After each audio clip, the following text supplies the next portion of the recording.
Okay, so yesterday basically I woke up and I was like, I've been pondering over NFTs and the whole thing had been ticking through my mind, and I basically decided to myself that I wanted to have a look into it. So I opened up the HashLips video about making co-generative art, the first one. And I didn't realize at the time how deep a hole it would send me into, and that 12 hours later, I'd have my own NFT. But it kind of emerged as a project and an idea because, yeah, well, I'll show you what I'm up to in the project and maybe it'll become clear. So basically, um, yesterday I sat down and I decided to hash out the code. So this is where the code is up to overall. Now, if you don't know what an NFT is, I'm probably not the person to explain it to you. I'll try and include like a link below.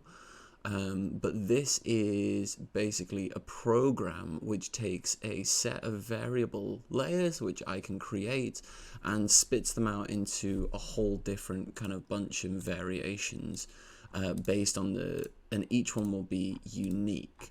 Now, yesterday, like, I just went hashing through, like, I've never coded before. And I was just like, damn, this looks kind of interesting. And I didn't realize it would be like kind of 5-part series or whatever that he's up to now with this code. And it's quite deep, and like going through it and writing it out yourself rather than like copying it or cloning it or whatever, like it's the only way that you're going to actually like understand what's going on in the entire thing. But in a nutshell, if you've never seen anything like this before, this is spitting out various kind of values that it then kind of compiles, is the best way to describe it. But each one is only going to be done on a unique sequence, which allows us to control like the rarity of each attribute that goes into the image. And then like when it's spitting out at the end, it will generate like rarity values. So for example, this one here is categorized by the program as a super rare, and it has like this kind of holographic border, and it has these like X out eyes that I've gone for, and a few other features like that. But this will be an like a completely unique super rare, and kind of what you control and the variables in there like will probably make more sense when I duck on over into Photoshop. But I just wanted to kind of show like where I've got up to. So yeah, these are echoes basically, is what I have named them. And yeah, I'm gonna just duck on into Photoshop. So how did I do it? Like the programming was the whole thing. Like I had to learn how to write that program, I had to understand it, and it was the debugging process that got me like super obsessed with it, I suppose. And like I'd make it work, and then I'd break it and things like that. And then by the time you had the code, I realized that what all you need is the layers, right? Which is actually where my expertise as like an artist come in. So like kind of about me, I guess, a little bit. I'm like kind of illustrator is kind of what I do at the moment alongside other like bits and bobs freelance art. And then but this is kind of like a good representation of like stuff from like my Instagram over the years, of like kind of more whimsical bits that I do. With this being the first painting that I ever sold back in 2012, it was just like called Mask. And so I don't know, you can, I'm hoping you can see already like stick and poke tattoos, things like that. I hope you can see why like I'm kind of like excited about this whole thing, because I feel like NFTs can really cross this barrier between like whimsical artistry and stuff. I don't know, I don't want to get too philosophical about it just yet, I suppose. But yeah, so what I did then was I sat down and I was like, okay, so we're gonna need like a sketch. So like I basically built let's just switch off some layers real quick. There we go. I basically built like a kind of foundation sketch of like a loose person, which compromises of just some variables. So I was like, first of all, create like a body. I created the like just the loose outline of a person, and then like I stuck a face on it somewhere. I don't even know where the face has managed to end up in this. But I was like, a border, that's a kind of nice way to do these kind of things. I had like a red line face, I'm sorry guys. There you go. So like basically this was like a kind of loose idea of like what something could look like, and I just wanted to kind of dip into these kind of motif symbol ideas, like that I've kind of used in the past, like sort of just this way of like doing eyes, for example, could become interesting or whatever. Like there's that kind of crown. Like there's lots of little things like this that we can break down. And so I was like, this is kind of like the loose idea of what I want to create. And of all like the NFTs that I'd looked at, I think like by far like the ghosts ones, if I like have any nomenclature or anything, like I just want to say like I don't know anything, so like don't hate on me or whatever. But like what stuck out to me about the ghosts is like not only like is it just generally like intense colors and things like this, but you've got certain things that like really appeal to me. So like it's the crossover between like hand-drawn elements here, and then also more like digital textures, but then more kind of like screen printing based methods.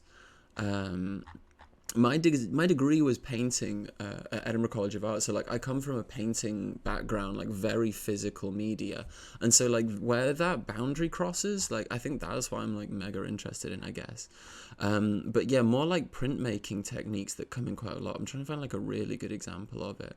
I mean, like literally every single one's a good example of it, but like ones where patterning comes in a bit more, stuff like this, I suppose, in the hair. This kind of stuff, I suppose, too, like screening in and blocking and masking and stuff like that. Like that's the kind of art style that I think I'd like to kind of cross into, and it's this barrier of like where does the kind of physical media kind of break come in, like this one, like super paint, like illustrative kind of done. And that's the kind of side of it, like the whole thing that like really appeals to me. And so sort of with that in mind, like I started and I was like, I just need to generate values to start off with. So for example, I just put the body in and just messed around with more like brush kind of stuff, I suppose. But yeah, like where I see it going particularly, I'm trying to find where my get some eyes in here. These ones are just not the ones that I even want. They're like all turned on at the moment, so apologies. This is just like bad file management that you're witnessing in action. There you go. But these dollar signs, for example, at the moment, like not done the best, but what like you do or what you can do is you, like this is such a bad example of it because unfortunately my housemate like put the scanner away because he's moving out. But basically like these were, I sat down with like crayons and like literally started making these gestural marks, and like what you can do is then scan this and then really take the genuine texture of your own mark making by doing some stuff in channels, like copying and pasting into channels. Like I know this is like really rough, but I'm trying to provide like just an overview of what I want my process to be, I suppose, and how I'm like going forward. Which allows you then, so you could have like quite real physical marks for certain aspects like the crown, and then digital stuff for like the painting and the body and so on and so on. So yeah, so off of that I then started like generating quite basic ideas.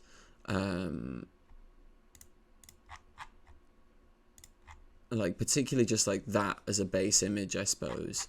And then started generating my like different colorways and stuff. Now to do this, I wanted to have a bit of a method to it and a process, so I've created like an action to do this process for me, which is like nothing complicated by any stretch of the imagination. I think I'll just do a quick blog post at some point where basically I can just hit play and it'll create another rotation of the hue. But because hue moves in 360 degrees, you can like create an action that like divides that up basically. And so that you can make almost like a color wheel. So you can have like 9 consistent variables that you can then, and you can repeat this process like really quickly over everything that you create. So I generated some bodies, and I was like, I'm going to do some hats. So I just like popped some hats on the dude. You know, and then I started messing around with textures at the back, and again just sort of doing the same things here. The only other trick I wanted to point out at this point, because I don't think there's anything like groundbreaking here, I'm not like trying to pretend anything's like you know, like new or anything like that, I suppose, but The other trick I kind of figured was that the best way you can keep, particularly for the program that I wrote, the HashLips program, to keep everything aligned, if you've got something like this hat layer particularly, that's floating in the middle, like getting that aligned, like I didn't even want to think about figuring that out in the code. So what I did was, again, I created a little action, and it's literally nothing special again, but the equivalent would just be pressing Control A, or like selecting the entire canvas, and then stroking it with a 1 pixel 1% fill. And then all that does is it basically makes an invisible.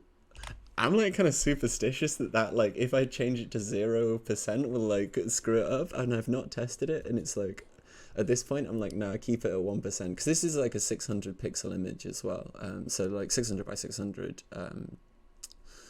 dpi, so like it's huge, it's fine.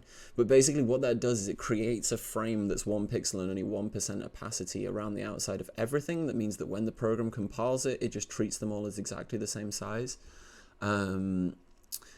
Yeah, so I don't even know how long like I've been going on, but like my intention is, for the project at large, where do I go from here? Well, obviously generating more artwork, and that comes in the nature of the variables.